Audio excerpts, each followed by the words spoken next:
Salut, c'est Magicoire, ici on est là pour la tech. Aujourd'hui, petit jeu, vous allez avoir 5 questions et il va falloir trouver qui a la plus grosse valorisation entre ces deux entités. C'est parti, entre Bitcoin et Walmart, qui a la plus grosse valorisation? C'est Bitcoin qui varie entre 1 et 2 trillions de dollars, entre XRP et Porsche plus Ford plus EA, Electronic Arts. C'est XRP avec 134 milliards de dollars, entre Solana et Airbus. C'est Airbus avec 147 milliards de dollars, entre Orange et Cardano. C'est Orange avec 30 milliards de dollars, entre Levi-Strauss et Timecoin.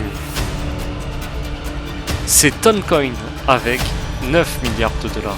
Écoutez bien attentivement pour réussir les prochains quiz et abonnez-vous. Vous l'aurez remarqué, la valorisation des cryptos est très élevée comparée à des entreprises. Pour ce qui est de Bitcoin, il vaut quasiment autant que le silver. Avec la hausse du cours de l'or récemment, si Bitcoin devait avoir la même valorisation, son prix serait de plus de 1 million de dollars. Bien évidemment, ce n'est pas un conseil en investissement tout le long de la vidéo. Bien que les frais générés par le protocole Bitcoin soient assez négligeables comparés à une entreprise de la même valorisation, il propose néanmoins d'autres véritables valeurs comme la réserve de stockage, la lutte contre l'inflation ou des propriétés similaires à l'or. Sa valorisation n'est donc pas un problème. Pour vous donner un ordre d'idée, une très grosse entreprise américaine est valorisée au-delà du trillion de dollars. Mais une très grosse entreprise tout de même tourne aux alentours des 200 milliards de dollars, ce qui fait globalement la valorisation de Ethereum. Pour le cas des entreprises européennes, une très grosse entreprise est valorisée à plus de 100 milliards de dollars. Par exemple, on peut prendre le cas de BNP Paribas qui fait globalement la moitié de la valorisation d'Ethereum. Et pour les entreprises françaises, seule une poignée est valorisée à plus de 100 milliards de dollars, mais la majorité se situe aux alentours des 10 à 20 milliards de dollars, voire à peu près en dessous, ce qui équivaut à la capitalisation du top 50 dans le marché des cryptos. Donc une petite entreprise française équivaut au top 50 des cryptos. Là où la proposition de valeur d'Ethereum est globalement similaire à Bitcoin, en étant plus rapide, efficace et proposant des smart contracts et d'autres fonctionnalités déjà abordées plus tôt, je ne remets pas en question non plus la proposition de valeur de Tether. Mais pourquoi expliquons-nous la valorisation de XRP avec 130 milliards de dollars ou encore de Solana qui n'a pas généré un seul dollar de revenus depuis sa création? Pourquoi un Solana vaut 64 milliards de dollars là où un Dell ou un PayPal vaut une valorisation similaire, sachant que PayPal est rentable depuis des années avec une croissance tout en étant aussi rapide, efficace avec beaucoup plus d'utilisateurs qui l'utilisent quotidiennement, voire des entreprises. Dans son pic de transactions, Cardano a généré 33 000 dollars par jour, soit 12 millions de dollars par an. Pourquoi ce protocole est autant valorisé qu'un Orange qui génère 2 milliards par an? 12 millions, 2 milliards. Si on prend une fourchette haute de 1 million de transactions effectuées par jour sur le système XRP, avec, mettons, 1 dollar de frais par transaction,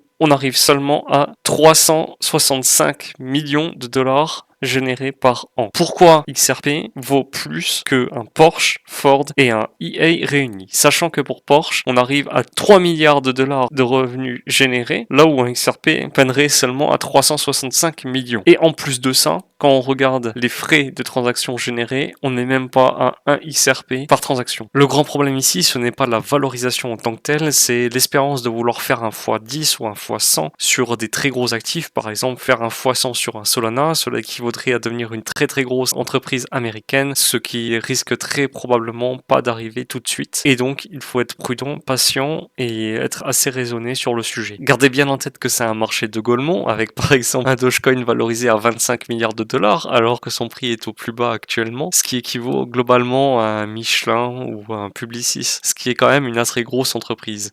Donc faites bien attention à ça aussi. Et c'est parti pour le deuxième quiz. Qui de Ethereum ou de Toyota a la plus grosse valorisation? Toyota étant bien évidemment connu pour ses voitures, elles ont globalement les mêmes valorisations. C'était une question piège. Qui de Chainlink ou de BIC a la plus grosse valorisation? Le BIC Crystal étant connu mondialement. C'est Chainlink avec 3 fois plus de valorisation. Qui de Renault ou de Tron a la plus grosse valorisation? Renault qui a sorti récemment la nouvelle R5 Turbo. Est-ce qu'elle vous plaît? Et c'est Tron. Qui de TF1 ou de AAV a la plus grosse valorisation? Et qui de Bitcoin et Apple ont la plus grosse valorisation? Les deux bonnes réponses étaient AAV et Apple. Dites-moi votre score en commentaire, je suis très curieux d'avoir votre résultat. N'hésitez pas à vous abonner, on est vraiment de plus en plus nombreux, ça me fait super plaisir. Merci beaucoup à tous. N'oubliez pas qu'on est là pour la tech.